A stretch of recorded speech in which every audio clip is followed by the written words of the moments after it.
ছেলে বাবাকে ডাক দিয়ে বলবে, হে বাবা, দুনিয়ার জমিনে আমরা একই প্লেটে খাবার খাইতাম, দুনিয়ার জমিনে আমি একই বালিশে তোমার সাথে ঘুমাইতাম, তোমার জুতাটা ছিঁড়ে যাচ্ছিল, তবুও তুমি জুতা কিনো নাই, আমার জন্য মজা কিনে নিয়ে আসতা। আমার মা ডেকে ডেকে বলবে, হে সন্তান, এই কনকনে ঠান্ডা শীতের ভিতরে তোমাকে আমি ভিজা জায়গায় রাখি নাই, তুমি যখন প্রস্রাব করে দিতা তোমাকে আবার কাপড় পাল্টিয়ে শুকনা জায়গায় শুয়াইতাম। দুনিয়ার জমিনে তোমার জন্য আমি এত কষ্ট সহ্য করেছি। বাবা বলবে, তোমার জন্য আমার জীবনের সমস্ত জীবনটুকু আমি তোমার জন্য ব্যয় করে দিছি।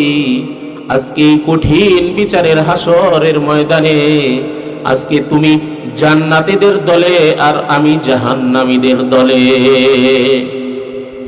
দাদা নাতিকে ডেকে ডেকে বলবে, দাদা, তুমি তো আমাকে বাজারে নিয়ে যাইতা কান্দে করে, একই দোকান থেকে আমরা বাজার করে আনতাম। এই এলাকার লোক যারা আছে সমস্ত লোকদের সাথে তখন সাক্ষাৎ হয়ে যাবে। একজন আরেকজনকে বলবে, ভাই, আমরা না একই বাজার থেকে বাজার করতাম, একই দোকান থেকে কেনাকাটা করতাম, একই মহল্লার মসজিদে নামাজ আদায় করতাম, একই সাথে কোরবানি করতাম, একই সাথে বিভিন্ন কাজ আমরা আঞ্জাম দিতাম। আজকে তোমার ফয়সালা হলো জাহান্নামে, আমার ফয়সালা হলো জান্নাতে, অথবা আমার ফয়সালা হলো জাহান্নামে, তোমার ফয়সালা হলো জান্নাতে। কেন? দুনিয়াতে কি এমন গুনাহের কাজ করেছো যে তোমাদেরকে আজকে এই পবিত্র এই কঠিন কিয়ামতের ময়দানে তোমাদেরকে জাহান্নামের ফয়সালা করে দিবেন? জান্নাতি ব্যক্তিরা জাহান্নামীদেরকে ডেকে ডেকে যখন এই কথাগুলো বলতে থাকবে, জাহান্নামী ব্যক্তিরা বলবে, ওয়া কুন্না ক্বালু লাম নাকু মিনাল মুসাল্লিন। জাহান্নামী ব্যক্তিরা একসাথে সর্বোচ্চ স্বরে বলবে, ক্বালু লাম নাকু মিনাল মুসাল্লিন। হে ভাই, দুনিয়ার জমিনে আমিও ছিলাম, তুমিও ছিলা, আমরা একই সমাজে বসবাস করছি, একই প্লেটে খানা খাইছি, একই বালিশে ঘুমাইছি, একই ছাদের নিচে আমরা বসবাস করছি, একই দোকান থেকে কেনাকাটা করছি, একই বাজার থেকে বাজার করছি। কিন্তু দুনিয়ার জমিনে যতদিন আমি হায়াতের জিন্দেগিতে বেঁচে ছিলাম, যখন মসজিদ থেকে সুমধুর কণ্ঠে মুয়াজ্জিন আজান দিত, হাইয়া আলাস সালাহ, হে বান্দা নামাজের দিকে আয়, নামাজের দিকে আয়, হাইয়া আলাল ফালাহ, হে বান্দা কল্যাণের দিকে আয়, কল্যাণের দিকে আয়। ক্বালু লাম নাকু মিনাল মুসাল্লিন। এই শব্দগুলা শোনার সত্ত্বেও আমরা মসজিদে নামাজের জন্য যাইতাম না। আমরা দুনিয়ার জমিনে মুসল্লি ছিলাম না। কি ছিলাম না ভাই? মুসল্লি ছিলাম না। এক নাম্বার কারণ, তারা চারটা কারণ বলবে। কয়টা কারণ বলবে ভাই? চারটা কারণ বলবে। আমরা যদি জাহান্নামের আগুন থেকে বাঁচতে চাই, এই চারটা কারণ আমাদের শোনার দরকার আছে না নাই ভাই? আছে না? এক নাম্বার কারণ হলো, ক্বালু লাম নাকু মিনাল মুসাল্লিন। যখন মুয়াজ্জিন মসজিদ থেকে আযান দিত, হে বান্দা নামাজের জন্য মসজিদে আয়, আমার সাথে একটু সাক্ষাৎ করে যা। কত কিছুই না তোর জীবনে দান করলাম আমি, তোকে সন্তান দান করলাম, স্ত্রী দান করলাম, মেয়ে ছেলে দান করলাম, তোকে বাবা মা দান করলাম। অনেক মানুষ পৃথিবীর জমিনে আসে, সে জন্মগ্রহণ করার পরেই তার মা বাবা দুনিয়া থেকে বিদায় হয়ে যায়, আছে না ভাই? সেই এতিম সন্তানের মতো আমি তোকে লালন পালন করি নাই, কিন্তু যখন মসজিদ থেকে মুয়াজ্জিন আযান দিত, এত কিছু করার পরেও তোকে আমি এত নিয়ামত দেওয়ার পরেও তুই এই মসজিদের মুয়াজ্জিনের আযানের শব্দ করতি না, আযানের উত্তর দিতি না। মসজিদে আযান দেওয়ার পরে মসজিদে তুই আযান নামাজের জন্য যাইতি না, অথচ আল্লাহ পাক রব্বুল আলামিন তোমাকে এত কিছু দান করছে, তারপরেও তুমি এই ইবাদত বندگی করার মূল্যায়ন করো নাই। পৃথিবীর জমিনে এরকম অনেক মানুষ আমি দিছি যাদের দুইটা হাত নাই, এরকম মানুষ আছে না ভাই? এরকম অনেক মানুষ দেখছি যে মসজিদ থেকে যখন বের হইছি তখন দুইটা হাত নাই, মসজিদের সামনে বৈশা ভিক্ষা করতেছে, দুইটা পা নাই, মসজিদের সামনে বৈশা ভিক্ষা করতেছে। ভাই, আমি চলতে পারি না, কাজকর্ম করতে পারি না, আমাকে আল্লাহর রাস্তায় কিছু সাহায্য করুন। এরকম অনেক মানুষ পৃথিবীর জমিনে দেখছি যার দুইটা চক্ষু নাই, আছে না ভাই? যার দুইটা চক্ষু নাই, পৃথিবীর কোনো কিছুই সে দেখতে পারে না, সন্তানকে দেখতে পারে না, স্ত্রীকে দেখতে পারে না, কষ্টের মা বাবা সে তাকে দেখতে পারে না, এবং কি যখন হজে যাওয়ার সামর্থ্য হয় হজে গিয়েও সে পবিত্র কাবা শরীফ নিজের চোখে দেখতে পারে না, আছে না নাই? এরকম অনেক মানুষ পৃথিবীর জমিনে আমি দিছি যার দুইটা চক্ষু নাই। এরকম অনেক মানুষ হে বান্দা পৃথিবীর জমিনে তুমি দেখো নাই, যে রাস্তায় রাস্তায় পাগলের বেশে ঘুরে বেড়াচ্ছে, তার মাথার ব্রেন শর্ট হওয়ার কারণে সে পাবনায় পাগলাগারোতে ভর্তি আছে, অথবা রাস্তায় রাস্তায় পাগলের বেশি ঘুরে বেড়াচ্ছে, এরকম অনেক মানুষ দেখছি না আমরা? তো এরকম অনেক মানুষ দেখার পরেও বান্দা তোমার মনে এতটুকু জাগ্রত হইল না, আমার আল্লাহ আমাকে সুন্দর দুইটা চোখ দান করছে, সুস্থ দুইটা হাত দান করছে, সুস্থ দুইটা পা দান করছে, আমার দিমাগ নষ্ট হয় নাই, আমার ব্রেন নষ্ট হয় নাই, যার কারণে আমি সুস্থ অবস্থায় দুনিয়ার মধ্যে চলাফেরা করতেছি, বাল বাচ্চা নিয়ে এরকম সংসার করতেছি।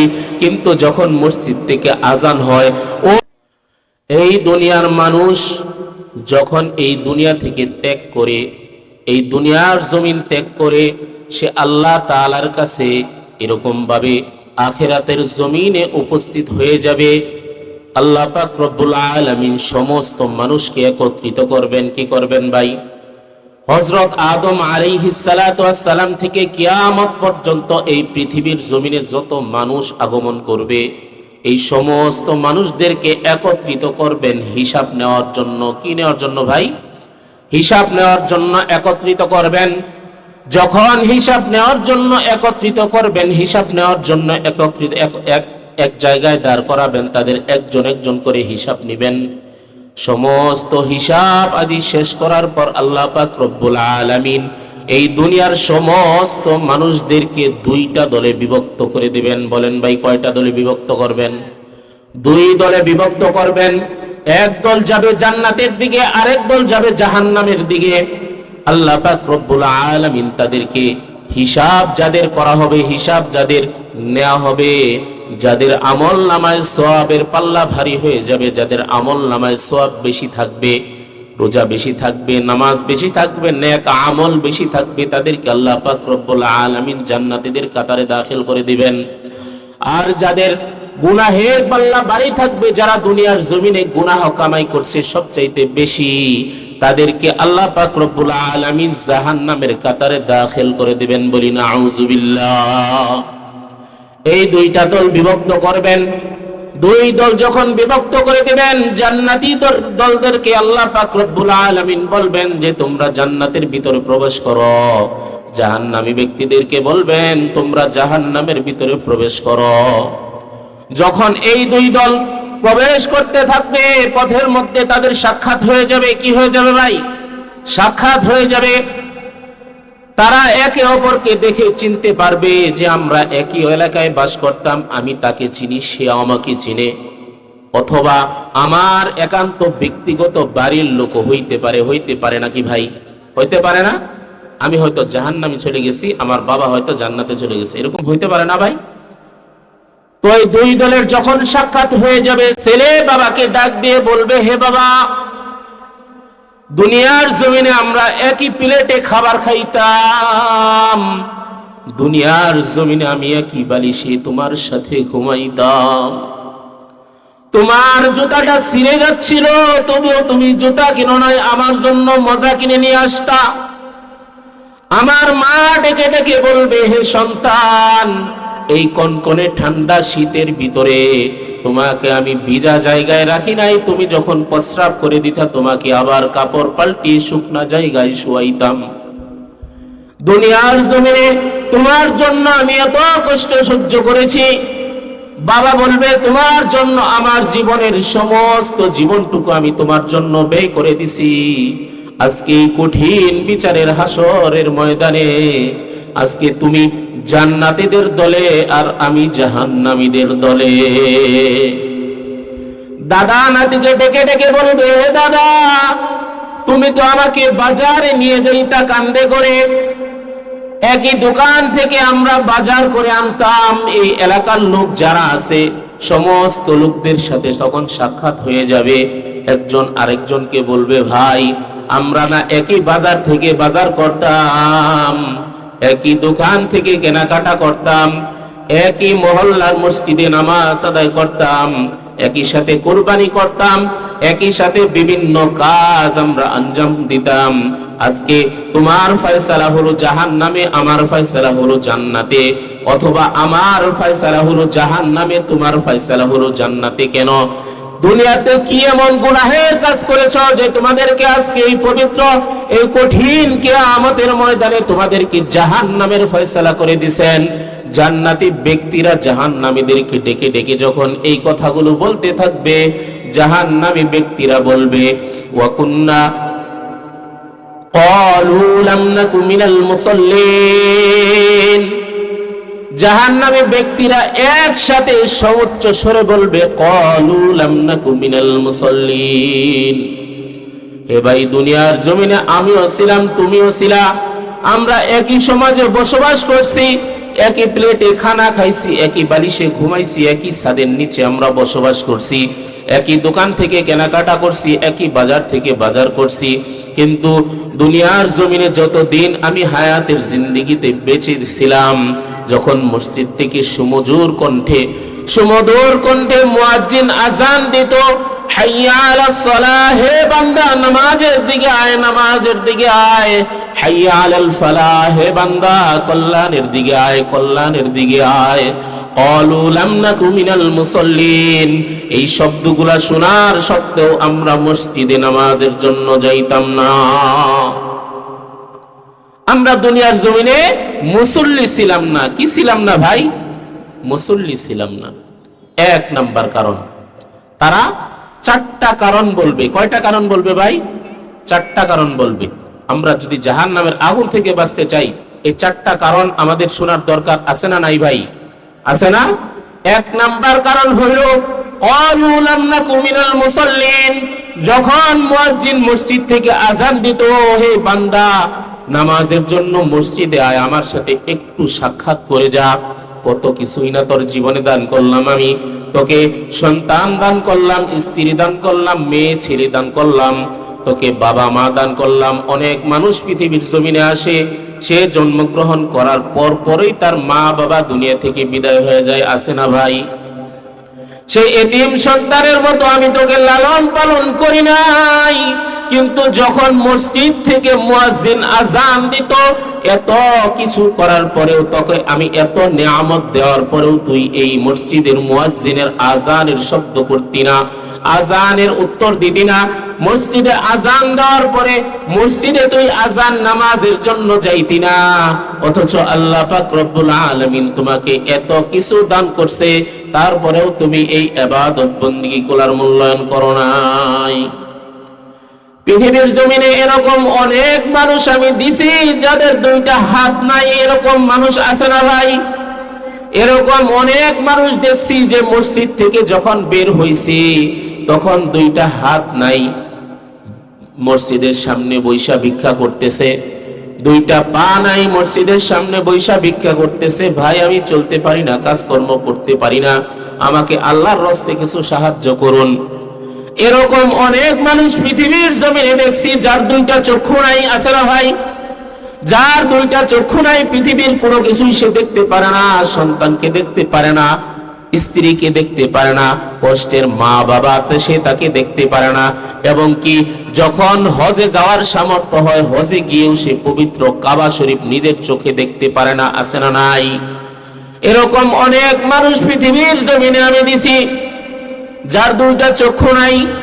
এরকম অনেক মানুষ হে বান্দা পৃথিবীর জমিনে তুমি দেখো নাই যে রাস্তায় রাস্তায় পাগলের বেশে ঘুরে বেড়াচ্ছে, তার মাথার ব্রেন শর্ট হওয়ার কারণে সে পাবনায় পাগলাগারোতে ভর্তি আছে, অথবা রাস্তায় রাস্তায় পাগলের বেশে ঘুরে বেড়াচ্ছে। এরকম অনেক মানুষ দেখছি না আমরা?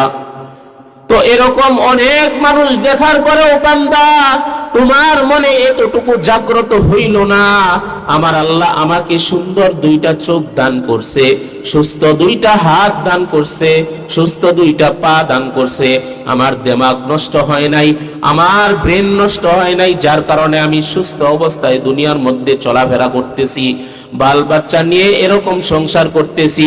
কিন্তু যখন মসজিদ থেকে আজান হয়, ওই আল্লাহ আমাকে এত কিছু দান করছে, তারপরেও ওই আল্লাহর ডাকে আমি মসজিদে কখনোই সাড়া দেই নাই। আল্লাহ পাক রব্বুল আলামিন বলতেছেন পবিত্র সূরা মুদ্দাসসিরের 43 নম্বর আয়াতে, ক্বালু লাম নাকু মিনাল মুসাল্লিন। এক নাম্বার কারণ হলো দুনিয়ার জমিনে আমরা মুসল্লি ছিলাম না। দ্বিতীয় নাম্বার কারণ, ওয়ালাম নাকু নুতঈমুল মিসকিন। আমি যেই সমাজে বসবাস করতাম, আমরা যেই সমাজে বসবাস করতাম, এই সমাজে গরিব মিসকিন আছে না নাই ভাই? আছে না ভাই? প্রত্যেক সমাজেই গরিব মিসকিন আপনি কম বেশি পাবেন। তো আল্লাহ পাক রব্বুল আলামিন সূরা মুদ্দাসসিরের 44-45 নম্বর আয়াতের মধ্যে বলতেছেন, ওয়া কুন্না নাখুদু মাআল খাইদিন।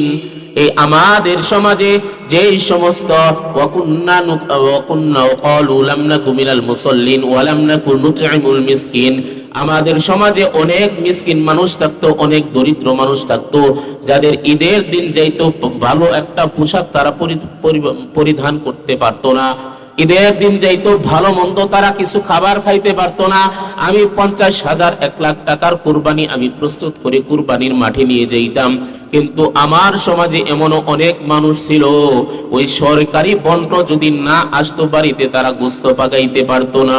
আছে না ভাই? এরকম প্রচুর মানুষ আছে। আমাদের সমাজে এমন অনেক মানুষ ছিল যারা সমাজী বন্ট না পাইলে তাদের ঘরের চুলায় রান্না শুরু করা হইতো না। আর আমি 1 লাখ টাকার গরু কিনে কুরবানির মাঠে দেখাইতে দেখাইতে নিয়ে যাইতাম। ঈদের দিন তারা সকালে কি খাবার খেয়ে এরকম ভাবে ঈদের মাঠে নামাজ পড়ার জন্য যাবে, আমি কখনোই খোঁজ খবর নেই নাই। ঈদের মাঠ থেকে আসার পর তারা কি দিয়ে খানা খাইলো আমি কোনোদিন খোঁজ খবর নেই নাই। এতিম বাচ্চা, মা নাই, মা রেখে চলে গেছে দুনিয়ার জমিন থেকে, বাবা নাই, বাবা দুনিয়ার জমিন থেকে চলে গেছে অথবা রেখে গেছে। এই বাচ্চাটা তার ঈদের দিনটা কিভাবে পার হবে? এই বাচ্চা ছেলেটাই, নাবালেগ বাচ্চা ছেলেটা তার ঈদের দিন কিভাবে পার হবে আমি কোনো খোঁজ খবর নেই নাই, খোঁজ খবর রাখি নাই। 1 নাম্বার কারণ হইল আমরা নামাজ আদায় করি নাই। 2 নাম্বার কারণ হইল আমাদের সমাজে যেই সমস্ত এতিম বাচ্চা আছে, অভাবী মানুষ আছে, গরিব দুঃখী আছে, আমি বড়লোক হওয়া সত্ত্বেও তাদের কোনো খোঁজ খবর নেই নাই। ওয়া কুন্না নাখুদু মাআল খাইদিন। 3 নাম্বার কারণ হিসেবে তারা বলবে ওয়া কুন্না নাখুদু মাআল খাইদিন। দীর্ঘ অনেক বছর পর আল্লাহ পাক রব্বুল আলামিন তার একজন প্রিয় বান্দাকে হেদায়েতের মধ্যে আনছেন। কিসের মধ্যে আনছেন ভাই? হেদায়েতের মধ্যে আনছেন। 40 বছর পর্যন্ত সে নামাজ পড়ে নাই, রোজা রাখে নাই, আল্লাহ তাআলার বিধানের কোনো কাজকর্ম সে করে নাই। 40টা বছর তার পার হয়ে গেছে, কিন্তু 40 বছর পর সে তাবলীগের জামাতের সময় দেওয়ার কারণে অথবা আল্লাহ পাক রব্বুল আলামিন যে কোনো কাজের মাধ্যমে, যে কোনো দিনের কাজের মাধ্যমে, দিনের লোকদের মাধ্যমে তাকে হেদায়েতের রাস্তায় আনছেন। সে নামাজ পড়া শুরু করছে, সে হজ করা শুরু করছে, সে যাকাত দেওয়া শুরু করছে, সে দিনের অন্যান্য কাজ মজবুতির সহিত করার জন্য চেষ্টা করতেছে। এরকম মানুষ আমাদের সমাজে নাই ভাই? আছে না? 40 বছর হয়ে গেছে আল্লাহ তাআলাকে ডাকে নাই, তো হঠাৎ করে আল্লাহ তাআলা তাকে হেদায়েত দান করছে। এই হেদায়েত পাওয়ার পর সে আল্লাহ পাক রব্বুল আলামিনের কাছে এরকম ভাবে নিজেকে সুপর্দ করে দিয়েছে। আল্লাহ পাক রব্বুল আলামিন যে ইবাদত বندگی করার জন্য বলছেন সেগুলো মজবুতির সাথে করতে শুরু করছে। তাদেরকে নিয়ে চাষতলে বসে, একা একা না, চাষতলে বসে সবাই মিলে একত্রে বসে তাদের নিয়ে সমালোচনা করতাম। কি করতাম ভাই? সমালোচনা করতাম। কি সমালোচনা করতাম? জীবনে দেখি নাই মসজিদের বারান্দায় যাইতে এখন ইমাম সাহেবের পিছনের জায়গাটাই সে দখল করে। আছে না ভাই? আছে? সারা জীবন দেখে নাই মসজিদে, পাড়ার মসজিদের মহল্লায় মসজিদে যাইতে সে টাকা খরচ করে আল্লাহর ঘর হজে চলে গেছে, বলি না ভাই? অথচ আল্লাহ পাক রব্বুল আলামিন তাকে হেদায়েতের মধ্যে আনছেন, সে 40 বছর ইবাদত বন্দেগী করে নাই, আল্লাহ তাআলা তাকে ফালায়া দিবেন? ফালায়া দেন নাই। হযরত মূসা আলাইহিস সালাতু ওয়াস সালামের জামানায় একবার বৃষ্টি আসা বন্ধ হয়ে গেছিল।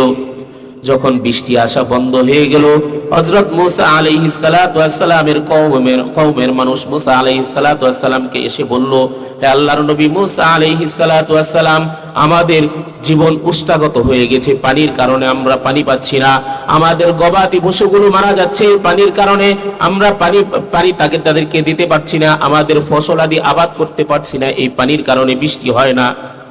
তো আল্লাহর কাছে দোয়া করুন, আল্লাহ পাক রব্বুল আলামিন যেন আমাদেরকে এরকম ভাবে বৃষ্টির ব্যবস্থা করে দেয়, পানির ব্যবস্থা করে দেয়। তো আল্লাহ পাক রব্বুল আলামিন হযরত মূসা আলাইহিস সালাতু ওয়াস সালামকে জানায়া দিলেন, হে আল্লাহর নবী মূসা, তুমি তোমার কওমের সমস্ত লোকদেরকে একসাথে করে আল্লাহ পাক রব্বুল আলামিন তুমি আমার কাছে দোয়া চাও, দেখি তারা কেমন দোয়া করতে পারে। তখন আল্লাহর নবী মূসা আলাইহিস সালাতু ওয়াস সালাম সমস্ত কওমের লোকদেরকে একত্র করে ফেললেন, একত্র করে বললেন, আল্লাহ পাক রব্বুল আলামিন তোমাদেরকে একত্র করার জন্য বলছেন, তোমরা এখন আল্লাহর কাছে দোয়া করো যেন আল্লাহ পাক রব্বুল আলামিন আমাদেরকে বৃষ্টি দান করেন। আল্লাহ পাক রব্বুল আলামিন উপর থেকে হযরত মূসা আলাইহিস সালাতু ওয়াস সালামকে বলতেছেন, হে মূসা, তোমার এই সমস্ত লোকের মধ্যে এমন একজন লোক আছে যে 40 বছর পর্যন্ত আমাকে ডাকে না। 40 বছর পর্যন্ত কি করে না ভাই? আমাকে ডাকে না। এই লোকটাকে এই মজলিস থেকে বের করে দাও। এই লোকটাকে এই মজলিস থেকে যদি বের করতে পারো তাহলে আমি বৃষ্টি দান করব, নচেত বৃষ্টি তুমি পাবা না। তো মূসা আলাইহিস সালাতু ওয়াস সালাম অনেক রাগী মানুষ ছিলেন। ওই মুহূর্তে ওই মজলিসের ভিতরে, ওই সমাবেশের ভিতরে সমস্ত মানুষকে উদ্দেশ্য করে বললেন, হে মানুষেরা, তোমাদের মধ্যে এমন একজন মানুষ আছো যারা আল্লাহ তাআলার নিয়ামত খাইতেছো প্রতিনিয়ত আল্লাহ তাআলার নিয়ামতের মধ্যে ডুবে আছো, কিন্তু 40টা বছর পর্যন্ত আল্লাহ পাক রব্বুল আলামিনকে তুমি ডাকো নাই। তাহলে সে যদি বের না হও তাহলে আল্লাহ পাক রব্বুল আলামিনও আমাদেরকে বৃষ্টি দিবেন না। তো ওই লোকটার তো হায় হতাশ শুরু হয়ে গেছে, হায় আমি যে আল্লাহ তাআলাকে 40 বছর পর্যন্ত ডাকি না, এখন যদি বের হই লোকেরা আমাকে এরকম ভাবে মেরে ফেলবে। এখন যদি আমি স্বীকার করি যে আমি ওই ব্যক্তি তাহলে লোকেরা আমাকে মেরে ফেলবে, আর যদি স্বীকার না করি তাহলে বৃষ্টি আসবে না, আমি কি করব? সে দ্বিধাদ্বন্দ্বে পড়ে গেছে। আল্লাহ তাআলার কাছে নত শিরে লজ্জায় অবনত হয়ে আল্লাহর কাছে চাইছে, আল্লাহ 40 বছর পর্যন্ত আমি তোমাকে ডাকি নাই, কোনোদিন কোনো জিনিসের জন্য আমাকে আমার প্রয়োজন থেকে তুমি দূরে সরায় নেও নাই, আমার যখন যেই জিনিসের প্রয়োজন হয়েছে তুমি দান করছো, যখন অসুস্থ হয়েছি সুস্থতার জন্য আমাকে যা দরকার দান করছো, যখন আমার এরকম ভাবে অভাব অনটনের মধ্যে পড়ছি তুমি আমাকে সমস্ত রিজিক দান করছো, কিন্তু এর বিনিময়ে আমি তোমাকে কখনোই ডাকি নাই, কিন্তু এই সময় আমি এসে ফেসে গেছি। এখন যদি আমি স্বীকার করি যে আমি ওই ব্যক্তি, তাহলে এই সমস্ত বনি ইসরায়েলের লোকেরা, মূসা আলাইহিস সালাতু ওয়াস সালামের কওমের লোকেরা আমাকে মেরে ফেলবে, আর যদি না বের হই তোমার বৃষ্টি বন্ধ হয়ে যাবে, বৃষ্টি আর দেওয়া হবে না। আল্লাহ, আমি তোমার কাছে মাফ চাই, আর জীবনে কোনোদিন তোমার কোন নিয়ামতের নাশুকরিয়া আদায় করব না। বলি সুবহানাল্লাহ। আল্লাহ তাআলার কাছে তার দোয়াটা অনেক পছন্দ হয়েছে। কি হয়েছে ভাই? পছন্দ হয়েছে। ঝরঝর করে তখনই আসমান থেকে বৃষ্টি শুরু হয়েছে। বলি সুবহানাল্লাহ। হযরত মূসা আলাইহিস সালাতু ওয়াস সালাম বললেন, আল্লাহ, তুমি না একটু আগেই বললা যে ওই লোক বের না হওয়া পর্যন্ত বৃষ্টি দিবা না জমিনে? ওই লোকটা তো বের হয় নাই, তুমি কেন বৃষ্টি দিয়ে দিলা? ওই লোকটা তো এখনো বের হয় নাই, তাহলে কেন তুমি বৃষ্টির ব্যবস্থা করে দিলা? হযরত মূসা আলাইহিস সালাতু ওয়াস সালাম এই প্রশ্ন করার পর আল্লাহ পাক রব্বুল আলামিন মূসাকে বলতেছে, হে জামানার নবী মূসা, আমি যার কারণে বৃষ্টিটা বন্ধ করেছিলাম তার কারণে জারি করে দিলাম। বলি সুবহানাল্লাহ। যার কারণে বৃষ্টি বন্ধ করেছিলাম তার কারণে কি করলাম ভাই, জারি করে দিলাম, বৃষ্টি শুরু করে দিলাম। বলল কিভাবে? আল্লাহ পাক রব্বুল আলামিন বললেন যে কোন লোকটা মুসা আলাইহিস সালাতু ওয়াস সালাম আল্লাহর কাছে জিজ্ঞেস করলেন, হে আল্লাহ, কোন লোকের কারণে তুমি বৃষ্টি বন্ধ করেছিলা, কোন লোকের কারণে আবার বৃষ্টিটা আবার জারি করে দিলা, ওই লোকটাকে আমরা দেখতে চাই।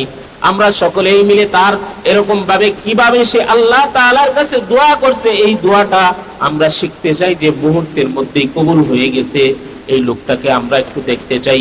আল্লাহ পাক রব্বুল আলামিন বললেন, হে জামানার নবী মুসা, 40টা বছর পর্যন্ত সে আমার নাম ডাকে নাই, আমাকে স্মরণ করে নাই, আমি তাকে লোকজনের কাছে বেইজ্জতি করি নাই। আজকে আমার সেই প্রিয় বান্দা হয়ে গেছে, তাহলে এই লোকদের সাথে কিভাবে আমি তার বেইজ্জতি করব? বলি সুবহানাল্লাহ।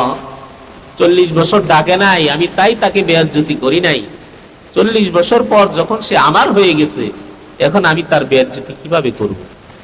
মানুষ যখন দাঁড়াইতো বলতো না মানুষ, এই বেটা 40 বছর পর্যন্ত আল্লাহর নামও ডাকে নাই, বলতো না মানুষ, এতে তার বেইজ্জতি হইতো না? আল্লাহ পাক রব্বুল আলামিন আমাদেরকে কত ভালোবাসেন, বলতেছেন 40 বছর পর্যন্ত আমি তার কাছে, মানুষের কাছে তাকে বেইজ্জতি করি নাই, অসম্মানিত করি নাই। এখন সে তো আমার হয়ে গেছে, আমি তাকে এখন কেন বেইজ্জতি করব, অসম্মানিত করব? তো কুন্না নাখুদু মাল খাইদিন, আমি তাদেরকে নিয়ে আমরা সমালোচনা করতাম। যেই ব্যক্তিরা আল্লাহ পাক রব্বুল আলামিনের হেদায়েত প্রাপ্ত হয়েছেন অনেক দিন পর, অথবা দিন ধর্মের কথা বলে মসজিদের ইমাম সাহেব, মুয়াজ্জিন সাহেব এবং কি এলাকার সমস্ত উলামায়ে কেরাম এবং কি দূর দূরান্ত থেকে আগত এই মাহফিলের স্টেজে যে বয়ান করবেন উলামায়ে কেরাম, তাদেরকে নিয়ে আমরা চাষটুলে বসে একসাথে বসে সমালোচনা করতাম। যারা দ্বীনের কথা বলে, মানুষদেরকে দ্বীনের দিকে ডাকে, আল্লাহ পাক রব্বুল আলামিনের প্রিয় বান্দা, তাদেরকে নিয়ে আমরা চাষটলে বসে সমালোচনা করতাম। ওয়া কুন্না নাখুদু মাআল খাইদিন ওয়া কুন্না নুকাযযিবু বিয়াউমিদ্দিন।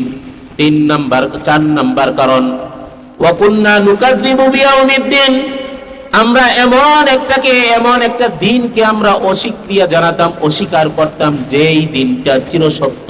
যেই দিনটা কি ভাই? চিরসত্য। হযরত আলী রাদিয়াল্লাহু তাআলা আনহুকে এক কাফের আয়েশা জিজ্ঞাসা করতেছে, হে আলী, আখিরাতের জন্য এত সামান তুমি গুছাইলা, আখিরাতের জন্য এত কিছু আয়োজন তুমি করলা, মৃত্যুর পর যদি দেখো আখিরাত নামে কোনো বস্তু নাই, তখন কি করবা? খুব কঠিন প্রশ্ন না সহজ প্রশ্ন ভাই? কঠিন প্রশ্ন না? আলী রাদিয়াল্লাহু তাআলা আনহুকে কাফের জিজ্ঞাসা করতেছে, হে আলী, মৃত্যুর জন্য আখিরাতের জন্য এত সামান গুছাইলা, এত সওয়াব অর্জন করলা, এত কিছু আয়োজন করার পর মৃত্যুর পরে যদি দেখো দুনিয়া নামক জমিন থেকে নিঃশেষ হয়ে মৃত্যুবরণ করে যখন আখিরাতের জমিনে উঠবা, তখন যদি দেখো আখিরাত নামে কিছু নাই, তখন কি করবা? হযরত আলী রাদিয়াল্লাহু তাআলা আনহু হেসে ওই কাফেরকে উত্তর দিতেছে, হে ভাই শোনো, আমি যে আয়োজন করতেছি, ইবাদত বন্দেগী করতেছি আখিরাতের জমিনে পার পাওয়ার জন্য, যদি আখিরাত নামে যদি কোনো জগৎ না থাকে, তোমারও যে হালত হবে আমারও ওই হালত হবে। তুমিও মাটির সাথে নিঃশেষ হয়ে যাবা, অন্যান্য প্রাণীর মতো আমিও মাটির সাথে নিঃশেষ হয়ে যাব। কিন্তু ভাই, আখিরাতের জমিনে যে যদি দেখি, আখিরাত জমিন একটা পর্ব আছে, একটা ময়দান আছে, যেখানে আমরা যেভাবে দুনিয়াতে বিশ্বাস করেছিলাম সেইভাবেই দুনিয়ার জমিনে যেভাবে আখিরাতের জমিনকে আমরা বিশ্বাস করেছিলাম সেইভাবে আছে, তখন তোমার কি উপায় হবে ভাই?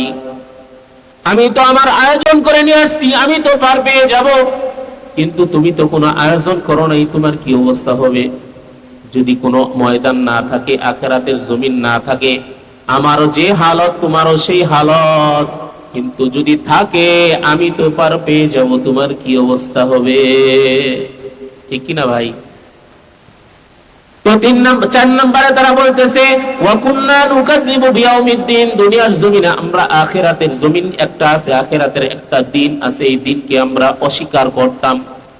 1 নাম্বার কারণ হলো আমরা দুনিয়ার জমিনে নামাজ আদায় করতাম না। 2 নাম্বার কারণ হলো আমার সমাজে যে সমস্ত এতিম, গরিব, অসহায় মানুষ আছে তাদের খোঁজ খবর নিতাম না। তিন নাম্বার কারণ হইল যারা ধর্মের কাজ করে, দ্বীনের কাজ করে, আল্লাহ পাক রব্বুল আলামিনের প্রিয় মানুষ, তাদেরকে নিয়ে আমরা সমালোচনা করতাম। একা একা না, একসাথে বসে চাষ করে বসে আমরা সমালোচনা করতাম। চার নাম্বার কারণ হইল এই দুনিয়ার জিন্দেগির পর যে আখিরাতের একটা জিন্দেগি আছে, এই জিন্দেগিকে আমরা অস্বীকার করতাম। আজকে এই চার কারণে আমাদেরকে কি করছেন? জাহান্নামের কাতারে ফেলে দিয়েছেন।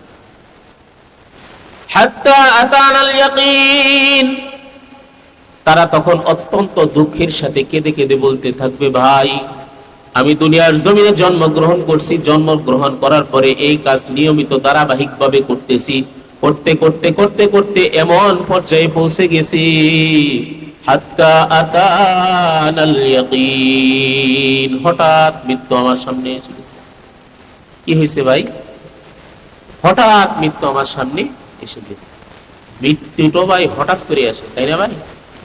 মৃত্যু হঠাৎ করে আসে। কেউ অ্যাক্সিডেন্টে মারা যায়, হঠাৎ করে মৃত্যু হয়ে যায়, 1 সেকেন্ডের ভিতরে মৃত্যু হয়ে যায়।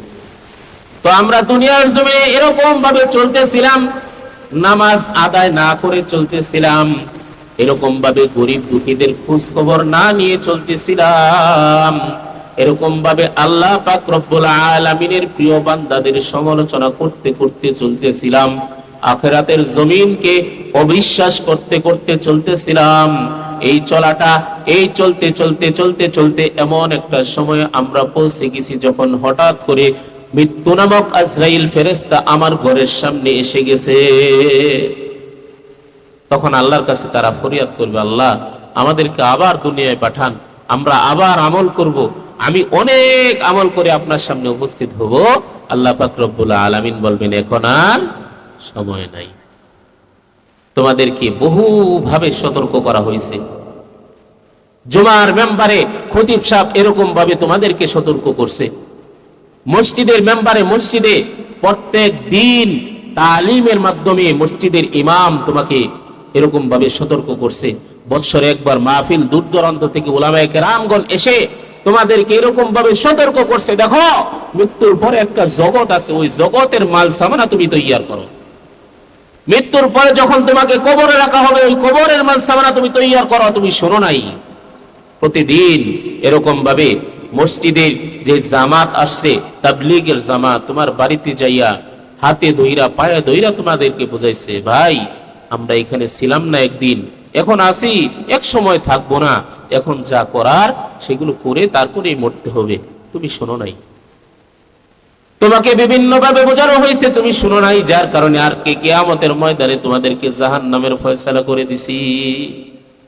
আল্লাহ পাক রব্বুল আলামিন কমপক্ষে এই মাহফিল থেকে আমরা এই 4টা কাজ কমপক্ষে নিয়ে যাই, যে 4 কাজ যেন আমাদের দ্বারা আর না হয়। 1 নাম্বার, নামাজ যেন আমাদের না ছুটে। 2 নাম্বার, যারা এতিম গরিব অসহায় আছে, আমার সামর্থ্য যতটুকু আছে আমি তাদের খোঁজ খবর রাখবো। 3 নাম্বার হলো আমি তাদের নিয়ে কখনোই সমালোচনা করব না যারা আল্লাহ তাআলার প্রিয় বান্দা। 4 নাম্বার হলো আখিরাতের জমিনে যে একটা ময়দান আছে, কঠিন ময়দান আছে, এই ময়দানটাকে অবশ্যই আমাদেরকে বিশ্বাস করতে হবে। এই 4টা জিনিস যেন আমাদের অন্তরে ফিট হয়। মাহফিল অনেক আসবে, অনেক যাবে, কিন্তু আমরা যদি এই মাহফিল থেকে কোনো কিছু না নিয়ে যাইতে পারি, তাহলে আমাদের বদনসিব, আমাদের কপাল খারাপ, ঠিক কিনা ভাই? আল্লাহ পাক রব্বুল আলামিন সর্বপ্রথম আমাকে এবং আপনারা যারা শুনছেন সবাইকে যেন এই কথাগুলোর উপর আমল করার তৌফিক দান করেন, বলেন আমিন।